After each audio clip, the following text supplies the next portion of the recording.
Hi, and welcome to A-Level Stats, Year 1, Chapter 4, looking at correlation. This is the second of 3 super quick chapters that are mostly just GCSE recap.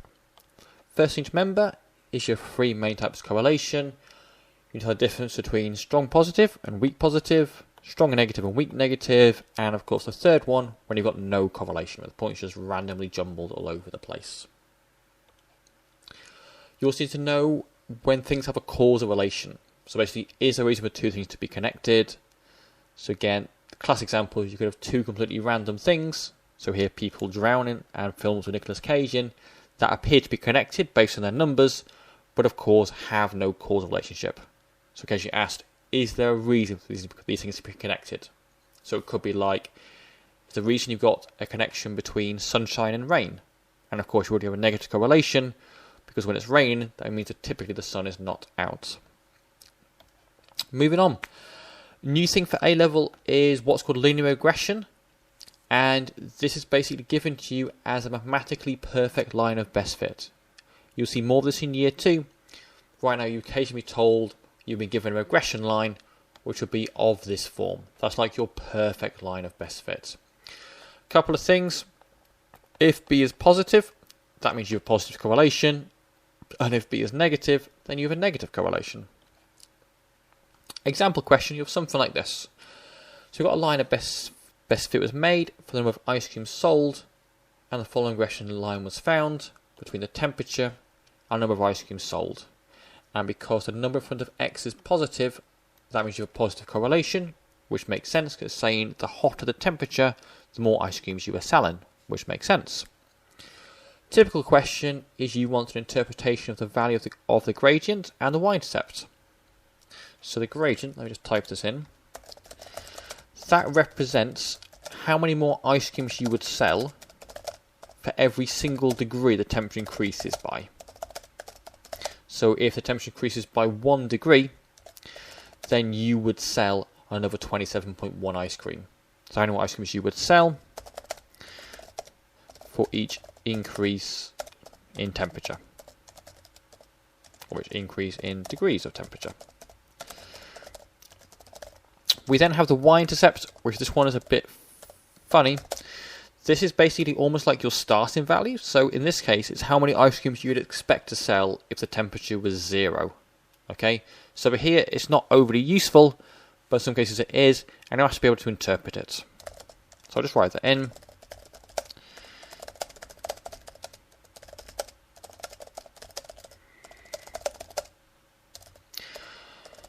Okay, and that leads on to another question. You're often asked to say whether or not a regression line is useful or appropriate. So you would say this regression line would break down because it's impossible to sell a negative amount of ice creams. So often you're asked us to discuss when this regression line breaks down and when it stops working. We're going to see that more. The key idea to keep about is the idea of interpolation versus extrapolation. So here I've got this scatter diagram, and if I said what would the rent be if you were 2 kilometers from the city, you could do fairly well. You'd have a line of best fit or regression line, again both of them are the same thing, and you could read up from it. And that's absolutely fine, and that is called interpolation. Okay, here we are interpolating, and what makes it interpolation is that we've got a value that's somewhere between the min and max values. So like the shorter distance was half a kilometre, the bigger distance was 4, so anywhere between half and a 4, we can assume a line of best fit will be relatively good. We also have extrapolation, and that is when you go outside these values.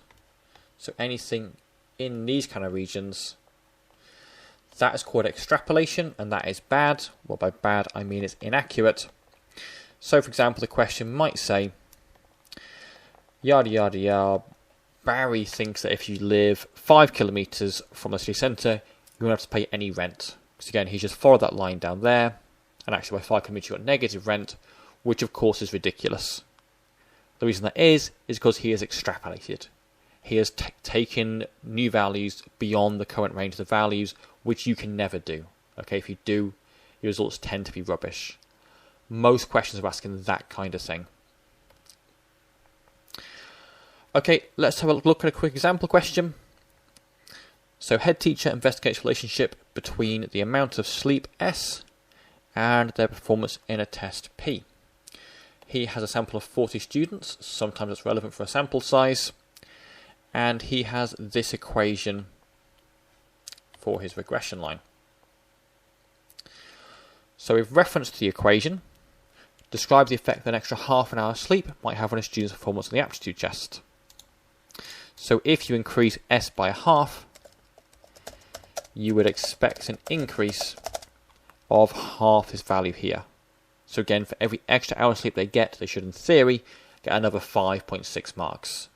So you'd expect an increase of around 2.8 marks.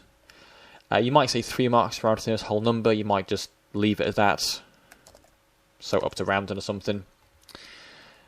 And that is part A done. Or part B, sorry. I cut out part A. We've then got part C, describe one limitation of the regression model. So what's wrong with it? It implies if you slept for 24 hours a day, like if you're basically in a coma, you'd be fantastically good at this test, which of course is not true. So if you slept for 24 hours a day, you would get like an impossibly high score, like possibly more marks than in the test.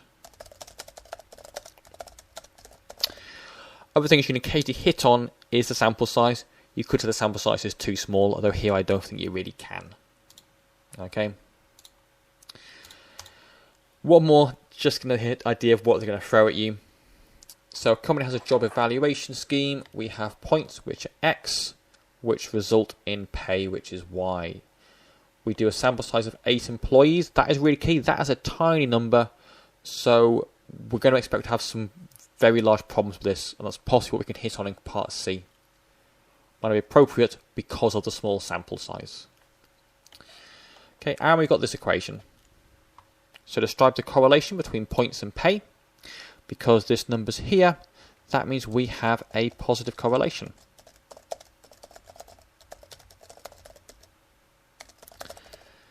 Next, give an interpretation of the gradient. And the gradient is, for each extra point you have,